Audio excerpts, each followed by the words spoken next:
What I can guarantee you is that regional representation is key for the posterity of this country, for issues of development, for issues of accountability, for issues of equal distribution of resources.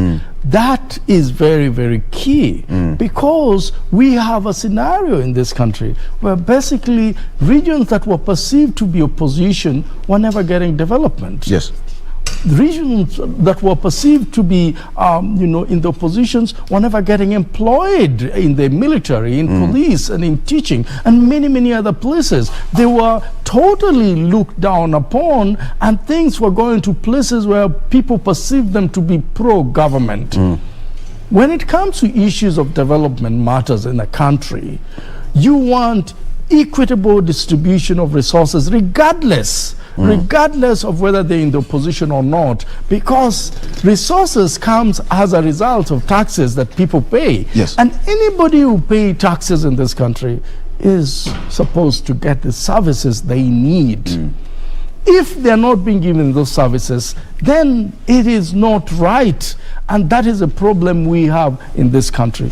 I think I would like the idea, and I think it's happening today. Yes. They, of course, it's saying we want to be on the table so that we agree on what we will get when we support a particular candidate. Western is saying we want to be on the agreement table so that we know what is being promised for Western. And Eastern is saying the same. I think that's really, really important. Remember, the money that is going to devolution is just a drop of our budget of 3.6 trillion of our budget. It is not even a trillion for that reason. And for that reason, a lot of money is still being left in Nairobi. That money, whoever becomes the president must agree with the regional leaders what he will do for them. I think that is in order. Because again, in politics, if you don't sit on the table and agree with them, they will assume you're not existing. That is the problem we have in this country. It is not like in the developed world where the civil servants run the development and the